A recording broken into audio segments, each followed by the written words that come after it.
Good morning, students. Today we are going to discuss about the new chapter and the second unit of 11th class biology, CBSE NCRT. So in that, I want to share with you the unit 2 of class 11th. So this is the unit 2, the structural organization of in plants and animals.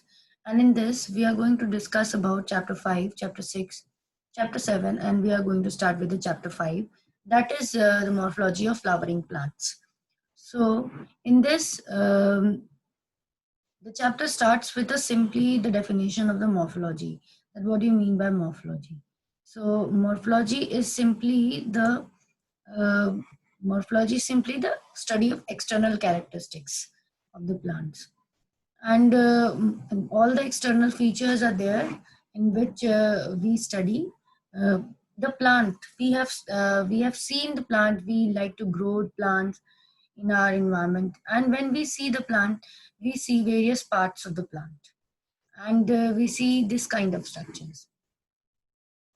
The plant body is particularly divided into two parts. The externally which are visible, that is the above ground part or shoot system, and the below ground part, that is the root system. So in this figure, also figure 5.1, we can see that the parts of a flowering plant, it is showing the shoot system is containing stem, is containing the leaf and fruits, flowers, buds, nodes, and internodes. But the root system is showing you primary root, which is growth from the radical portion, then secondary root, which are the branches of the primary root. Then there is the root system, which is comprising of all these two things. Now, in this paragraph, it is showing that different kinds of root system, taproot system and fibrous root system, it is described. So this diagram is showing you the taproot system, in which the primary root is the main root. And the lower diagram also show you that what do you mean by the taproot system, different types of roots. So the root which is in which the radical, or the root which is the main root, and the radical, it is formed from the elongation of the radical, and it grows as the main root downward in the soil. That kind of system is the taproot system, because just like we open the tap water and the water flows in the single way and unidirectionally downward, then it becomes it's in the same way the root is going. So जैसे नल खोलने से पानी बिल्कुल सीधा नीचे धारदार नीचे जाता है, वैसे ही जो बीज में जो सबसे पहली रूट होती है रेडिकल, वो ही मेन रूट की तरह ग्रो करती है और जमीन में नीचे की तरफ जाती है. उसकी ब्रांचेस जो हैं वो ब्रांचेस सेकेंडरी, और उसकी भी नई ब्रांचेस टर्शरी रूट्स बनती हैं. तो इस तरह के सिस्टम को बोलते हैं टैप रूट सिस्टम. यहीं दूसरी डायग्राम में आप देख रहे हो 5.2b में कि जहाँ पर मेन रूट डिसअपियर हो गई है और बहुत सारे फाइब्रस रूट्स ग्रो कर रहे हैं बेस ऑफ स्टेम से. तो ये किसी घास को आपने देख रहे हो कि घास को डग करके उखाड़ कर दिखाया गया है, फाइब्रस रूट सिस्टम उसमें दिख रहे हैं. तो ये डायग्राम से आपको क्लियर हो गया होगा कि क्या रूट सिस्टम्स होते हैं, और यहाँ डेफिनेशंस भी दी हुई है. आप यहाँ पे भी देख सकते हो एनसीईआरटी के पेज पे कि taproot system as seen in is in the dicot plants, as in mustard. This is the mustard flower diagram, and it is showing you a taproot system, which the main root is the primary root or grown from the radical. Then in monocot plants, the primary root is short-lived and is replaced by large number of roots. Monocot plant में जो primary root है वो थोड़े समय के लिए रहती है और वो रिप्लेस कर दी जाती है बहुत सारी रूट्स से.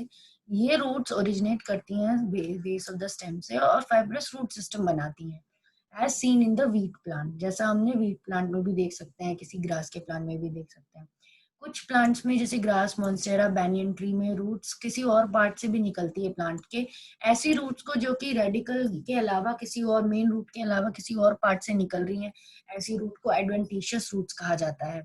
And the main function of the root are absorption of water and minerals from the soil, providing a proper anchorage to the plant part, and storing reserve food material and synthesis of plant growth regulators. तो ये कुछ functions root के बताए हैं कि वो मिट्टी को पकड़ के रखती है, मिनरल्स को और पानी को अब्सॉर्ब करने के हेल्प करती है, और प्रॉपर एक फिक्सिंग एंकर की तरह पौधे को पकड़ के रखती है मिट्टी में। और कभी कभी वो फूड भी स्टोर करती है, जैसे कि हम शकरकंदी खाते हैं, और हम लोग अलग अलग तरह के रूट्स को खाते हैं, टर्मरिक को जिंजर को खाते हैं। तो ये सब क्या है, आपके रूट्स हैं। सॉरी, जिंजर नहीं, जिंजर और टर्मरिक दोनों जो मैंने बताया वो स्टेम के पार्ट हैं, अंडरग्राउंड स्टेम के। हम लोग जो शकरकंदी खाते हैं वो आपका फूड स्टोर कर रहा है, वो रूट है।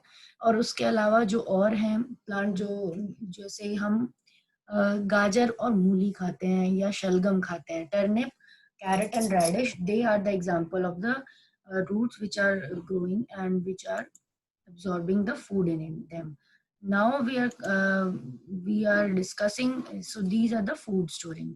So just to show you the image, so ये फूड स्टोरेज के लिए ये रूट्स हैं, ये भी फंक्शन ये करती है फूड स्टोर करने का। हम इस टॉपिक पे आएंगे जब हम उस पेज पे आएंगे। Now next page of the NCERT shows you the regions of various regions of the root.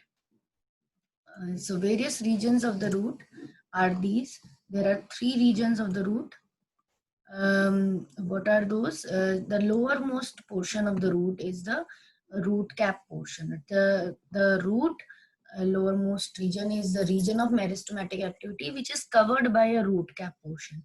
Or what is the root cap? If we say how we define root cap, so root cap एक just एक बहुत ही loose सा dead cells का एक covering होता है, जो last portion meristematic tip को, रूट की मेरिस्टेमेटिक टिप को कवर करके रखता है। उसका प्रोटेक्टिव फंक्शन होता है, उसमें लूज सेल्स की, डेड सेल्स की कवरिंग होती है, और वहां पर कोई भी इन्फेक्शन से रूट को बचाया जा सकता है, और उनके मेरिस्टेमेटिक सेल्स को बचाया जा सकता है। प्लस कुछ सब्सटेंसेस रूट निकालती रहती हैं, वो भी रूट कैप के एरिया में कुछ अच्छे बैक्टीरियाज को अट्रैक्ट करने के लिए भी काम करते रहते हैं। तो the root is covered, paragraph में दिख रहा है, root is covered by a apex by thimble like structure called root cap. It protect the tender apex of the root as it makes its way through the soil. Few millimeter above the root cap is the region of meristematic activity. तो root cap के just थोड़ा सा ऊपर reason of meristematic activity देखने को मिलता है, और the cells of region is very small. अब यहाँ पर meristematic region of meristematic activity के सेल्स की प्रॉपर्टी को डिस्कस करा हुआ है. तो क्या है वो, उनके सेल्स में क्या प्रॉपर्टी है, तो उसके सेल्स छोटे होते हैं और थिन वॉल के होते हैं, प्लस वो सेल्स आपके जल्दी जल्दी इलोंगेशन करते हैं, यानी कि वो सेल्स जल्दी जल्दी से इलोंगेट होते हैं.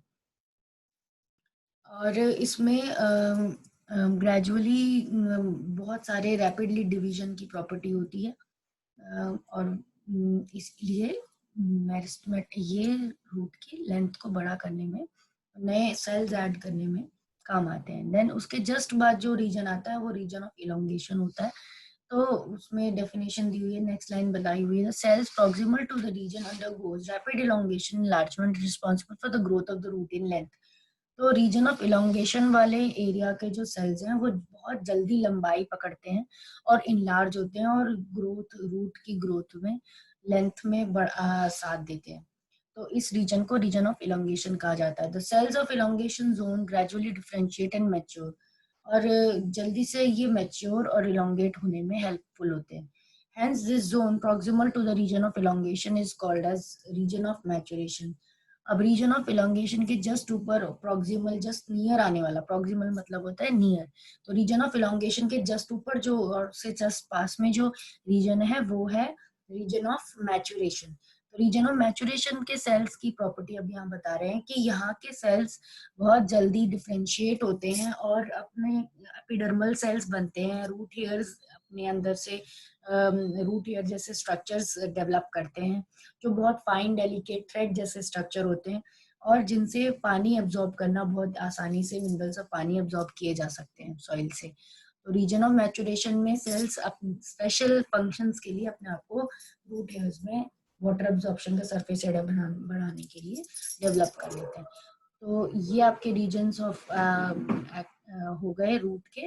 देन आपका नेक्स्ट जो टॉपिक है वो है आपका मॉडिफिकेशन ऑफ रूट्स। इसमें आपको डायग्राम में भी दिख रहा है, पिक्चर है बैनियन ट्री की, और इतनी सारी रूट्स उससे ब्रांचेस से हैंग हो रही हैं। हैंगिंग रूट्स को प्रॉप रूट्स कहा जाता है। यहाँ पर मॉडिफिकेशन वाले टॉपिक में दिखा भी रखा है कि रूट्स जनरली सिर्फ एक एंकरेज और अंडरग्राउंड स्ट्रक्चर की तरह सिर्फ पानी और वाटर ऑब्जॉर्ब करने का ही फंक्शन नहीं करती, अपने आप के स्ट्रक्चर को मॉडिफाई करके और प्लांट को दूसरे कामों में भी हेल्प देती हैं। जैसे कि यहाँ पर बैनियन की रूट्स हैंग करके बरगद के पेड़ को सपोर्ट दे रही हैं। इतना भारी पेड़ है, इतना बड़ा पेड़ है, तो उसको सपोर्ट देने का काम कर रही है वो जड़ें। टैप रूट फिर बता रखा है कि नेक्स्ट फिगर में 5.4 5.5 में टैप रूट कैरेट की, टर्निप की, एडवेंटिशियस रूट, स्वीट पोटैटो की फूल जाती हैं, उसके अपने अंदर खाना स्टोर करती हैं, तो जिसकी वजह से हम उनको फूड स्टोरेज के लिए मॉडिफिकेशन बोलते हैं। सिमिलरली स्टेम कभी कभी मक्के के लोअर नोड्स से, जो लोअर एरिया में जो नोड रीजन है वहां से कुछ रूट्स निकलती हुई दिखती हैं, या फिर हमें शुगर केन या गन्ने के अंदर से जो नीचे की उसके नोड्स हैं वहां पर कुछ पतली पतली रूट्स निकलती हुई दिखती हैं, जिन्हें स्टिल्ट रूट्स कहते हैं। वो रूट्स भी सपोर्टिंग रूट्स होती हैं जो कि नोड्स रीजन से निकलती हैं, एडवेंटिशियस रूट्स हैं।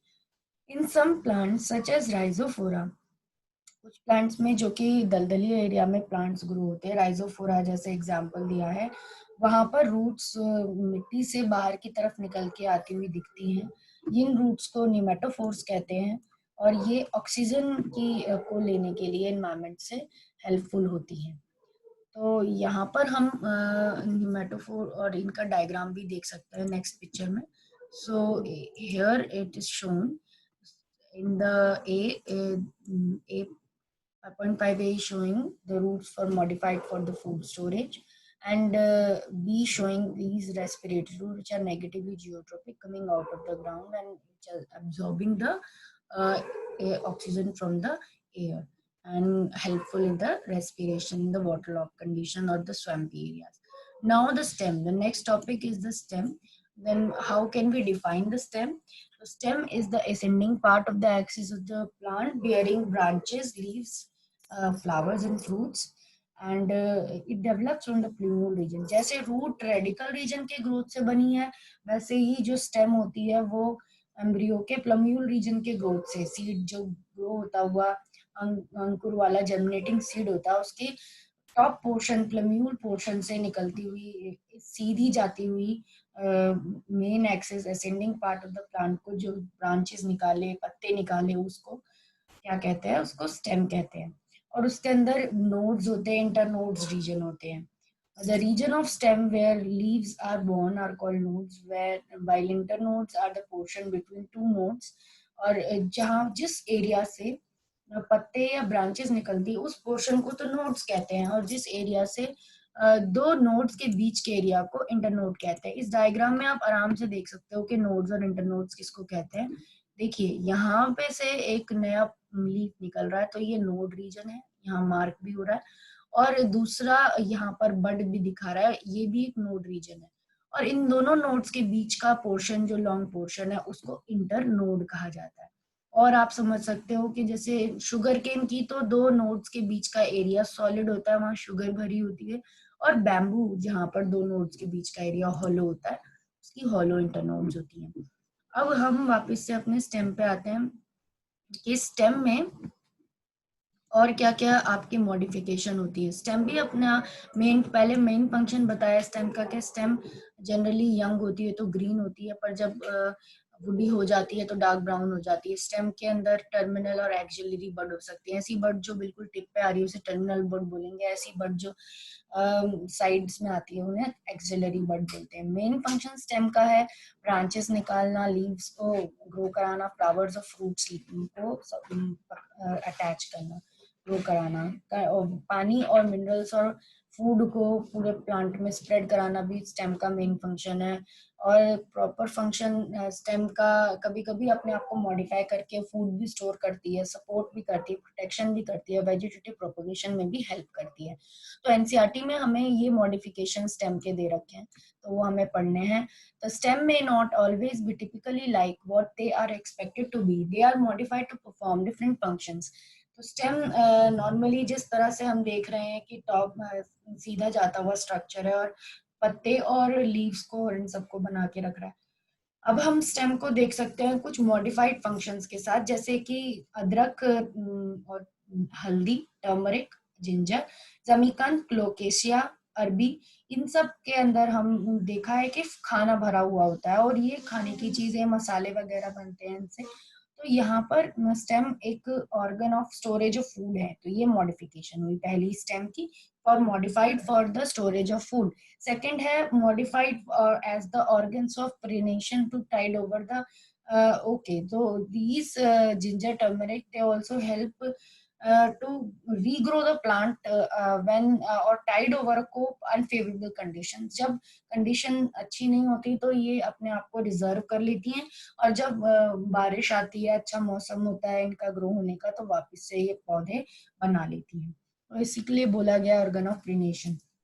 नाउ स्टेम सेकंड मॉडिफिकेशन बताइए टेंड्रिल के। स्टेम के अपने जो एक्सिलरी बड से जो स्टेम निकल रही है वो अपने आप को बहुत पतले से स्पाइरली कोइल्ड टेंड्रिल के रूप में मॉडिफाई कर सकती है, जिसकी वजह से जो क्रीपर प्लांट्स हैं, जो हर्बेशियस प्लांट्स हैं, तो they can attach these tendrils for the some support and then can grow, climb some support like gourds की फैमिली के जो प्लांट है, cucumber, pumpkin, watermelon, grape vine. Axillary bud stem की कभी कभी, now third modification that talking about that the stem can modify into woody straight structures, pointed structures like thorns. तो कांटे भी बन जाती हैं स्टेम जब वो वुडी और पॉइंटेड हो जाती हैं। थॉर्न बहुत सारे प्लांट में, जैसे कि खट्टे फलों के प्लांट्स में, सिट्रस में, बोगनविला फ्लावर में हमने देखे हैं। और दे में protect plant from browsing animal, जो वे हर्बीवोर्स होते हैं उनसे बचाते हैं अपने पत्तों को, इसके लिए कांटे होते हैं। सम प्लांट्स एरिड रीजन के अपनी स्टेम को फ्लैट और पंशिया में कन्वर्ट करते हैं। जैसे डेजर्ट की प्लांट की यहाँ बात हो रही है, वहां स्टेम अपने आप को स्वेलन करके सिलेंड्रिकल स्ट्रक्चर के रूप में, जिसे बोलते हैं फाइलोक्लेड, यहाँ नाम नहीं दिया है but it is called as phylloclade, वो फ्लैट कर लेती है, जिसकी जहाँ पे फोटोसिंथेसिस आराम से हो सकती है, फूड वहां पर आराम से बन सकता है, फ्लैशी हो जाती है, और वाटर भी स्टोर हो सकता है उसमें, जैसे नागफनी का और कैक्टस का पौधा होता है। यूफोर्बिया मतलब नागफनी। So they are containing chlorophyll and they carry out photosynthesis. तो यहाँ पे भी हम स्टेम का स्ट्रक्चर्स देख चुके हैं। So now the next is the image of these only modifications. So this is the image of ginger, अरबी की इमेज है, आलू की इमेज है। So these are modified stem. So these are for storage of food storage. Then second image जो दिखा रखी है वो support के लिए stem tendrils की दिखा रखी है. Then third image is showing you the thorn, stem modified into spine, and then the fourth image is showing you the vegetative or for spread, vegetative propagation के लिए जो स्टेम अपने आप को मॉडिफाई किया। नाउ अंडरग्राउंड, अब यहाँ पर दो तीन एग्जांपल्स ये वेजिटेटिव प्रोपोगेशन की समझाएंगे इस पैराग्राफ में। Underground stem of some plants such as grass and strawberry spread to new niches, and when older parts die, new plants are formed. So underground stem जो कि ग्रास में, strawberry में, runners जिनको बोलते हैं, they are not giving the term runner but they are, the definition is of runner stem, जहाँ पर जो मेन स्टेम होती है वो अंडरग्राउंड होती है और ट्रेल करती है horizontally, and then on the above ground they produce some new structures, new continues to produce new plants. जैसे घास, लॉन ग्रास आप थोड़ा सा लगाओगे, it can spread into whole lawn. So that is the stem called runner stem. Now, next in the plant like mint and jasmine, a slender lateral branch arises from the base of main axis and after growing aerially for some time marks downward to touch the ground. So layers, they are talking about the layering or layers of the jasmine and the mint, जिनकी property ऐसी होती है कि एक लंबी जो side branch वहां बनती है, लिटरल ब्रांच, वो जैसे ही टच करेगी जमीन से तो वहां पर वो जड़ पकड़ लेती है और फिर थोड़ी देर और बाद फिर दोबारा से ग्रो होती है और एरियली, और कुछ टाइम बाद दोबारा से ऐसे ही वो फैल जाती है. A lateral branch with short internodes and each node bearing a rosette of leaves and tuft of roots is found in aquatic plants like Pistia and Ecornia. अब ऐसा ही सेम अगर पानी के प्लांट में हो, साइड ब्रांच निकले और जिसकी छोटी इंटरनोड्स हो और हर एक नोड बहुत सारे पत्ते का क्लस्टर बनाए, रोजेट बनाए above the each node, node के बहुत सारे पत्ते निकल रहे हैं और सारे के सारे एक क्लस्टर के फॉर्म में वहां पर ग्रो कर रहे हैं. That is called rosette of leaves. तो ऐसा एक्वेटिक प्लांट में देखने को मिलता है, जैसे पिस्टिया नाम के प्लांट में, कॉर्निया नाम के प्लांट में. You can search the images on the net and can see. तो इकॉर्निया मीन्स वाटर हाइसिंथ की बात कर रहे हैं. आपने देखा होगा कहीं पर तालाब में जाते ट्रैवल करते वक्त कि वहां पर ग्रीन कलर के बहुत सारे गुच्छेदार पौधे उस तालाब में पूरा तालाब घेर लेते हैं. तो यहाँ पर उस तरह की स्टेम की बात कर रहे हैं. तो उस प्लांट की उस मॉडिफिकेशन को ऑफसेट कहते हैं. That is called offset. OFFSET. So here only the definition is given: the lateral branch with short node, internodes, and each node bearing a rosette of leaf. That is an offset, and that is found in the plants Pistia and Cornea. So while mentioning, you can mention these names, and you can write the definitions from this portion. In banana, the pineapple, and chrysanthemum, the lateral branch originates from the base and the underground portion of the main stem. In plants में, fruit plants में, बनाना, pineapple में, chrysanthemum is a flower plant. So in this, the main stem grows horizontally, and the lateral branch also grows horizontally for some time, and then come vertically upward. Obliquely it comes upward, giving rise to the leafy shoots. तो बनाना में आपने देखा छोटा सा बनाना पौधा आप लगाओगे और फिर कुछ समय बाद वो स्टेम अंडरग्राउंड भी थोड़ी देर के लिए ग्रो होगी और थोड़ी दूर पर एक नया बनाना का पौधा निकल आएगा, ऊपर से नई शूट्स निकल आएंगी. तो वहां पर हमने भले एक ही केले का पौधा लगाया हो, वहां बहुत सारे केले के पौधे अपने आप उग जाते हैं. तो इस तरह की जो ब्रांच, अंडरग्राउंड ब्रांच उगती है एक मेन स्टेम में से, और फिर अंडरग्राउंड थोड़ा देर ग्रो होकर वापस तिरछी होकर ऊपर की तरफ निकले, ओब्लिकली अपवर्ड निकले और नए पत्ते बनाए. तो इस तरह की प्लांट को राइजोम कहते हैं. इस तरह की स्टेम मॉडिफिकेशन को राइजोम कहते हैं. तो दीज आर सम मॉडिफिकेशंस. ये मॉडिफिकेशंस हैं आपकी स्टेम की जो वेजिटेटिव प्रोपोगेशन में हेल्प करती हैं, जो हमने अभी पढ़ी कि runners in the grass, layers in the jasmine mint, offset in Pistia cornea, and rhizome in the banana and pineapple. Now leaf. The next topic is leaf in the NCERT. So leaf is a lateral, generally flat structure जो कि stem पे grow हो रहा है. तो एक ऐसा structure है फ्लैट जो कि नोड पे निकलता है, बनता है, और उसके ही एक्सियल में से ब्रांच भी निकल सकती है, axillary bud later develop into branch. तो leaf originate from shoot apical meristems. तो लीफ स्टेम के एपिकल मेरिस्टम से निकलने वाला स्ट्रक्चर है और एक्रोपेटल ऑर्डर में अरेंज रहता है. That means the lower leaves are older and the top leaves are younger. They are most important vegetative organ for photosynthesis because यहाँ पर ग्रीन पिगमेंट के कंटेनिंग सेल्स बहुत ज्यादा होते हैं, फ्लैट एरिया, सरफेस एरिया ज्यादा होता है. तो फोटोसिंथेसिस के मेन ऑर्गन पत्ते होते हैं, लीव्स होते हैं. Typical leaf consist of 3 main parts: leaf base, petiole and lamina. Leaf के अभी आप डायग्राम भी देखोगे तो लीफ के अंदर 3 पार्ट मेन होते हैं और the leaf is attached to the stem by the leaf base. Leaf stem से अटैच रहता है अब एक पोर्शन से जिसे कहते हैं लीफ बेस्ड पोर्शन। तो अब डायग्राम देखोगे उससे आपको क्लियर हो जाएगा। So this is the parts of the leaf and you can see the leaf based portion, you can see the petiole portion, you can see a small leaf. So smaller leaves, they are giving the definition. Two smaller leaves like structures called stipules are also found at the leaf base. The leaf base monocot में क्या होता है, ये portion जहाँ से leaf निकला है वो सूजा सा होता है, स्वलन होता है और पूरा घेर लेता है स्टेम को, उसको पल्मिनस कहते हैं। मोनोकॉट की पहचान है कि वहां पर पल्मिनस एरिया होता है, स्वलन लीफ बेस होता है।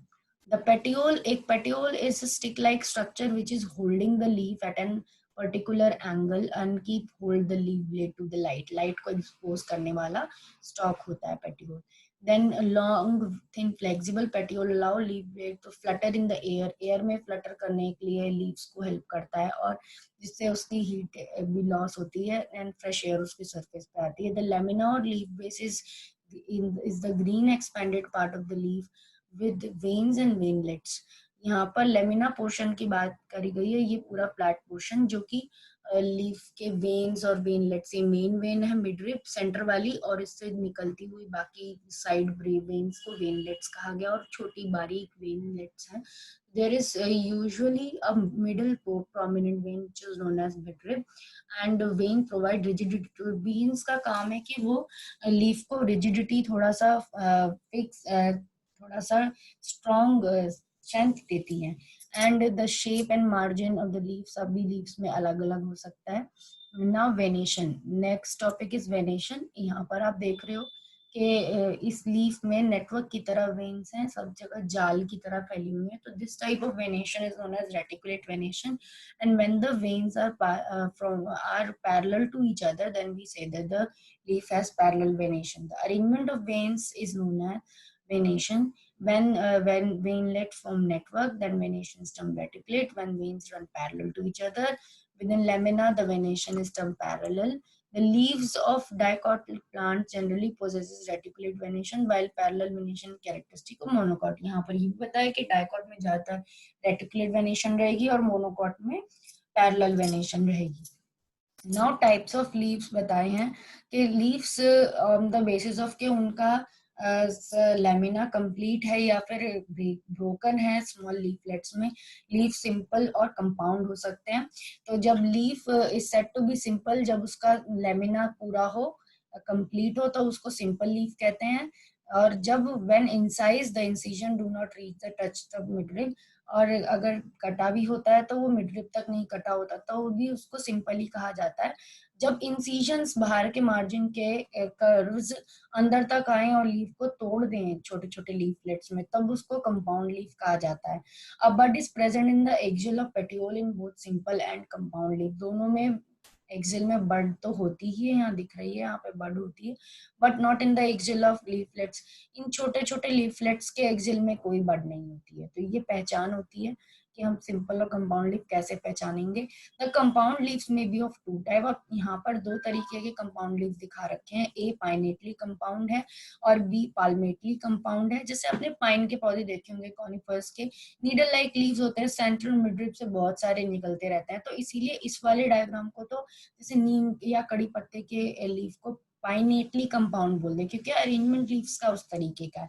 नाउ पाल्मेटली कंपाउंड इसको बोल दिया सेकंड वाले को, जैसे सिल्क कॉटन में होता है, टॉप में जाकर एक टर्मिनल पोर्शन से बहुत सारे लीव अरेंज रहते हैं और वहां पर जाकर डिविजन्स हो रहे हैं, तो इसको बोल दिया पाल्मेटली। जैसे कि आप ताड़ के पेड़ पर, पाम के पेड़ पर देखोगे एक टॉप में जाकर बहुत सारे लीव्स निकलते हैं, बहुत सारी ब्रांच, तो इसको इसीलिए पाल्मेटली कंपाउंड लीफ बोल दिया।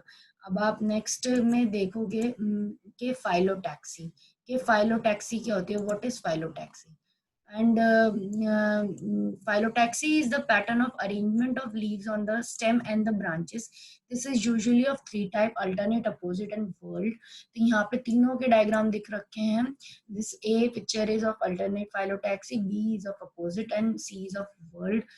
तो इस in this you can see कि alternate phyllotaxy में एक लीफ दूसरा लीफ दोनों तरफ लीव्स आएंगे एक राइट तरफ आएगा, लेफ्ट तरफ आएगा, जो दोनों लीव्स होंगे वो एक दूसरे से डिफरेंट नोड्स पे होंगे। बट जहां पर अपोजिट में भी दोनों तरफ लेफ्ट और राइट तरफ दो लीव्स आएंगे, बट दोनों सेम नोड से निकलेंगे, ये डिफरेंस है।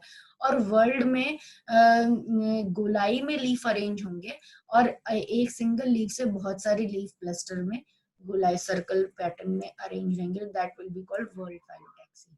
एग्जांपल्स यहाँ दिए हुए हैं कि alternate type example in China rose, mustard and sunflower, opposite type as example in guava and calotropis, and world example Alstonia. Now modification of leave, जैसे रूट्स और स्टेम की मॉडिफिकेशन हमने पढ़ी, वैसे हम यहाँ पर मॉडिफिकेशन ऑफ लीव्स भी पढ़ रहे हैं। लीव स्पाइन्स की तरह, जैसे कैक्टस में leaves modified into spine because spines conservation of water करते हैं, बिकॉज ये डेजर्ट प्लांट्स है, तो they leaf modified themselves into spine to conserve the water loss, as they do not will have stomata, and the stomata on the stem will also be sunken, deep में होंगे, hidden होंगे, तो वो openly पानी को transpire नहीं कर पाएंगे। एंड वैक्सी क्यूटिकल होगा, थिक क्यूटिकल होगा कैक्टस पे, तो ये सब एडेप्टेशंस हैं कैक्टस की, सो दैट वहां पर वाटर लॉस ना हो। नाउ इसमें आप देख रहे हो टेंड्रिल में, तो लीफ टेंड्रिल इसमें होते हैं, करली स्ट्रक्चर्स, लीफ अपने आप को करली टेंड्रिल्स में, लीफ टेंड्रिल्स में चेंज करते हैं, जिससे कि मटर का पौधा आराम से सपोर्ट ले सकता है। देन आप देख रहे हो इसको, अनियन को, तो अनियन में फ्लैशी लीफ स्टोर करते हैं फूड को, that is also a modification. So and इसमें डायग्राम नहीं दिखाया, बट किसी किसी लीफ पौधे में लीफ बड़े एक्सपैंड हो जाते हैं, अपने आप को एक्सपैंड करके पिक्चर जैसा स्ट्रक्चर बनाते हैं, जो इंसेक्ट ट्रैप करने के काम आता है। तो पिक्चर प्लांट होता है, वीनस फायर ट्रैप होते हैं, तो that plants are the leaf modification of insectivorous plants. Now inflorescence की बात करी जा रही है कि इनफ्लोरेसेंस क्या होता है। फ्लावर मॉडिफाइड शूट है, पहले डिफाइन किया है कि flower is a modified shoot where in the shoot apical meristem change into floral meristem. Shoot का मेरिस्टम ही अपने आप को फ्लावर के मेरिस्टम्स में चेंज करेगा, यानी वहां से फ्लावर के डिफरेंट डिफरेंट पार्ट्स बनेंगे, जैसे बाहर सबसे बाहर केलिक्स बनेगा, फिर कोरोला बनेगा, फिर एंड्रोशियम, फिर गाइनोशियम बनेगा। इंटरनोड्स एलोंग बड़ी नहीं होंगी, एक्सिस कंडेंस होती रहेगी, तो इसीलिए फूल जैसा स्ट्रक्चर बनेगा। The apex produce different kinds of floral appendages, तो मैं बता रही थी calyx, corolla ये सब बनाएगा apex, literally successive nodes instead of leaves, और एक के बाद एक अंदर की तरफ बनते जाएंगे। When a shoot tip transform into flower, it is always solitary, अलग अकेला एकांत में फ्लावर बन जाएगा। Arrangement of flower on the, अब अरेंजमेंट किस तरह से फूल अरेंज है स्टेम पे, that is known as the arrangement, that arrangement is known as your inflorescence. Arrangement of flower on the stem is known as inflorescence. Now we will read about inflorescence, that what are the types of inflorescence. So here it's depending on whether the apex get developed into a flower or continues to grow, two major types of inflorescence, कि continuously नए नए flowers बनाए जा रहा है और tip पे भी फ्लावर्स है और कंटिन्यूअसली फ्लावर्स बनाए जा रहा है, तो दैट टाइप ऑफ फ्लावर्स जिसमें कि कंटिन्यूअसली फ्लावर्स लेटरल ब्रांचेस पे बियर होते रहते हैं, तो उसे रेसिमोस टाइप की बोलते हैं। In racemose type inflorescence the main axis continues to grow, the flowers are borne laterally in acropetal succession. और साइमोस फ्लावर में क्या होता है कि एक कंटिन्यूअसली नहीं बनकर स्टॉप हो जाती है मेन एक्सिस, और सिर्फ साइड वाली ब्रांचेस पे the main axis terminates into flower, limited growth की होती है, कंटिन्यूअसली ग्रोथ नहीं करती, और फ्लावर बेसी पेटल ऑर्डर में होते हैं। तो ये डिफरेंस है दोनों साइमोस और रेसिमोस इन्फ्लोरेसेंस में। अब इसमें और भी हम देख सकते हैं, वी कैन सी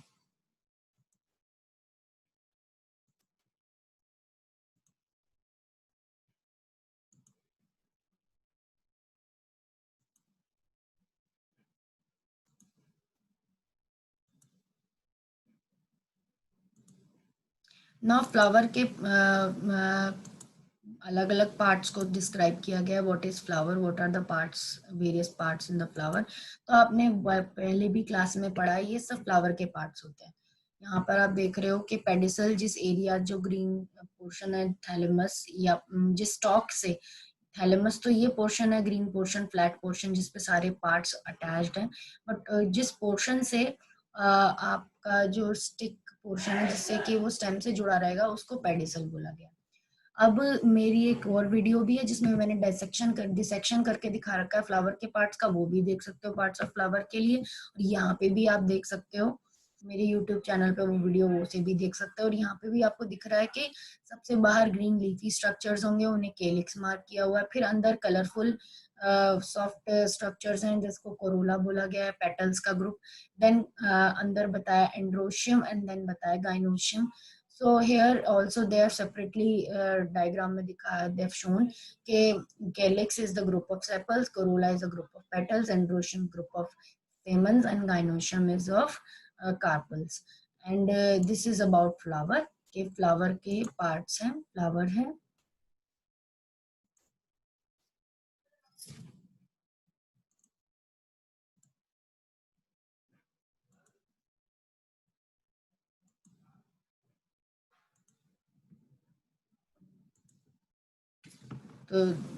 तो ये the flower, this is the paragraph in which they have also described about the types of flower. So types of flower को भी describe कर रखा है यहाँ पे, like bisexual and unisexual on the basis of whether which parts are present. If both the parts are present in the single flower, then we see that the flower is bisexual, just like China rose. And if only single type of flowers are present, then we say that the flower is the unisexual flower, that is present like in papaya, date palm. And on the basis of symmetry, the flowers are also given the names that they are actinomorphic or zygomorphic. Actinomorphic, that means radial symmetry, and zygomorphic, that means the main flower is can be divided into zygomorphic means bilateral symmetry.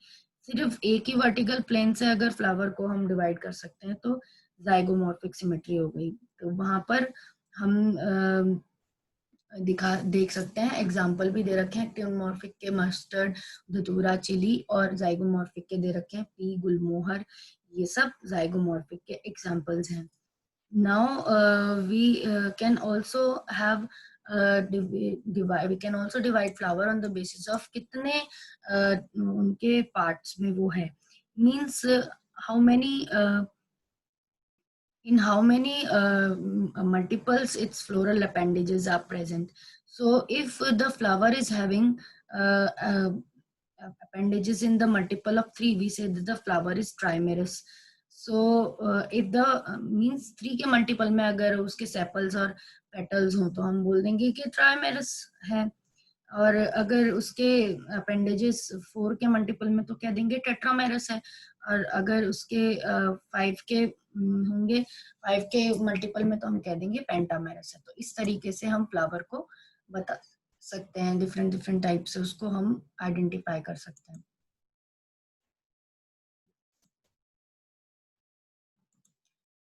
Now we will be describing the parts, flowering parts.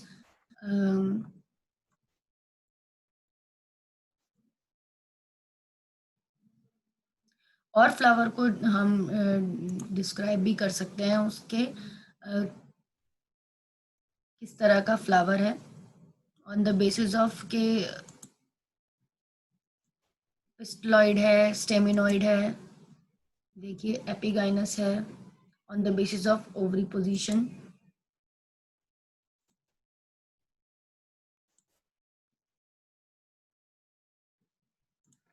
पहले हम यहाँ parts देख लेते हैं flower के, various parts. So a typical flower has 4 whorls arranged in a swollen end stalk called pedicel, called thalamus. They are called calyx, corolla, androecium, gynoecium. And flower reproductive part है। When flower has both the androecium and gynoecium, flower को bisexual कहा गया है। Flower having either androecium or gynoecium, unisexual। ये zygomorphic और actinomorphic on the basis of symmetry। And flower के multiples के basis पे trimerous, tetramerous, pentamerous। So that is there. Now जब फ्लावर के पॉलन ग्रेन सिर्फ एक ऐसा फ्लावर हो जिसके पॉलन ग्रेन्स ना बन रहे हो, पॉलन सैक खाली हो जहाँ पे पॉलन ग्रेन्स नहीं बन रहे, तो स्टेराइल स्टेमन को हम स्टेमिनॉइड कहते हैं। And then stamens are attach to petals, कभी कभी फ्लावर के पेटल्स में स्टेमन अटैच होते हैं, तो उस कंडीशन को हम एपिपेटलस कहते हैं। जैसे ब्रिंजल का फ्लावर अगर हम देखेंगे तो उसके स्टेमन उसके फ्लावर के पेटल से ही अटैच होते हैं, तो एपिपेटलस कंडीशन ब्रिंजल में देखी जाती है। स्टेमन्स फ्री भी हो सकते हैं, तो सारे स्टेमन्स अगर फ्री हो तो पॉलीएंड्रस कंडीशन कहते हैं।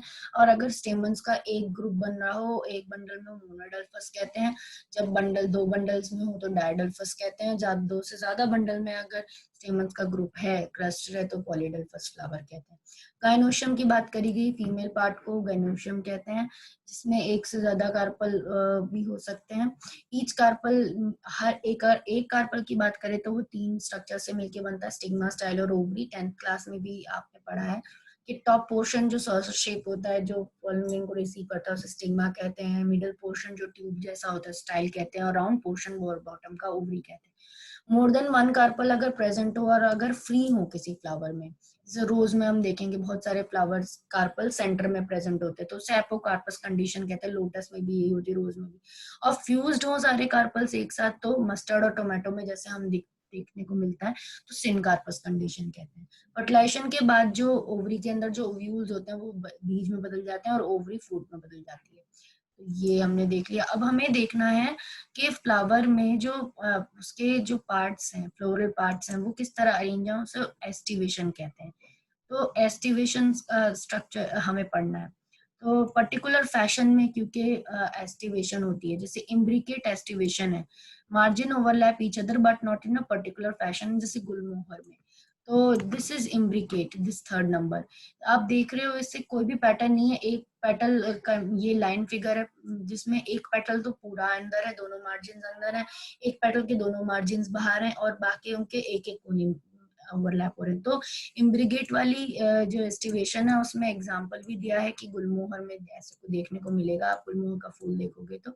देन थर्ड एस्टिवेशन बताइए वैक्सिलरी, जिसमें सबसे बाहर का पेटल लार्जेस्ट है, जिसे स्टैंडर्ड पेटल बोलते हैं, जो ओवरलैप करता है तो लेटरल पेटल्स को अंदर के, जिन्हें विंग्स कहते हैं। और देन सबसे अंदर के जो कील पेटल्स कहलाते हैं वो सबसे अंदर रहते हैं। और ऐसी एस्टिवेशन आप मटर के फूल में देख सकते हो।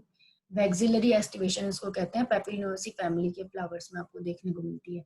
ट्विस्टेड एस्टिवेशन भी आपकी होती है फ्लावर की, जो इस तरह का डायग्राम आपको दिख रहा है कि एक एक मार्जिन सिर्फ ओवरलैप करेगा, अंदर की तरफ आएगा और एक बाहर की तरफ आएगा, और ये पूरा पैटर्न चलेगा। देन वेलवेट एस्टिवेशन, जिसमें सारे के सारे पेटल्स एक दूसरे से बिल्कुल सेपरेट रहेंगे, उसे वेलवेट एस्टिवेशन कहेंगे।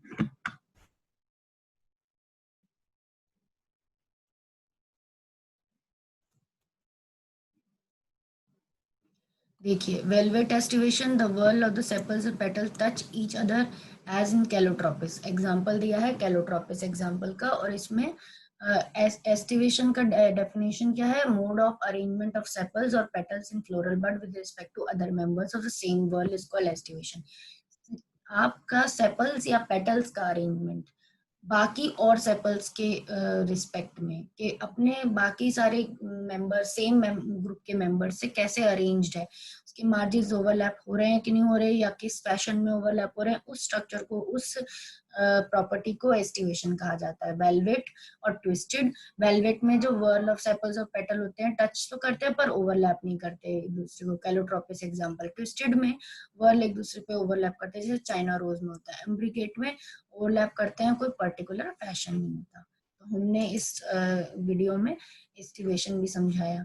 अब हमारा टॉपिक है the position of the ovary, on the basis of the position of the ovary what kind of flower और what kind of flowers are there. So hypogynous condition, the ovary is superior. So hypogynous condition, ovary occupies the highest position. Ovary is such case called superior. Mustard brinjal में हाँ देख रहे हो ovary सबसे ऊपर रखी हुई है, बाकी सारे फ्लोरल अपेंडेज नीचे से उग रहे हैं। रोज, मस्टर्ड, ब्रिंजल, चाइना रोज के एग्जाम्पल है। देन पेरिगाइनस कंडीशन बता रखी है ओवरी की, जहाँ पर gynoecium situated the centre, other parts are on the rim at the same height, same बराबर पे बाकी मेंबर्स भी आ रहे हैं और ओवरी का कार्पल भी बराबर हाइट पे आ रहा है, तो ऐसे पेरिगाइनस कंडीशन कहते हैं। ओवरी हाफ इंफीरियर होती है। और एपिगाइनस में कंप्लीटली जो थैलेमस है वो ओवरी को पूरा कवर कर लेता है और ओवरी बिल्कुल इंफीरियर में चली जाती है, बाकी सारे पार्ट सबसे टॉप पे हो जाते हैं। और अभी इसमें एक और चीज है जो हमें याद रखनी है कि ब्रैक्टिएट और ई ब्रैक्टिएट फ्लावर्स क्या होते हैं। तो ऐसे फ्लावर जिसमें छोटे और स्ट्रक्चर्स बाहर की तरफ निकले रहते हैं पेडिसल पोर्शन से, सेपल्स के अलावा, तो उन्हें बोलते हैं, उस छोटे छोटे ग्रीन कलर के स्ट्रक्चर्स को ब्रैक्ट्स कहते हैं। ये कलरफुल भी हो सकता है। एंड ई ब्रैक्टेड जिसमें ऐसे ब्रैक्ट्स नहीं होते। Now we can say that epigynous condition की बात हो रही थी। The margin of the thalamus grow completely cover the ovary and ovary set to be inferior, ovary इस केस में इंफीरियर हो जाती है। तो यहाँ पर हम इस तरह से देख लिया हमने। तो ये टॉपिक्स इस वीडियो में क्लियर हो गए। अब आगे के जो टॉपिक हैं, सीड है जो कि मॉडिफाइड ओफ्यूल होता है, वो हम पढ़ेंगे अपनी नेक्स्ट वीडियो में। तो with this I want to finish this video. I hope you like this video, and I will welcome your comments, and I will welcome your doubts even. And please, happy reading, stay connected, and please like and subscribe my channel. Thank you.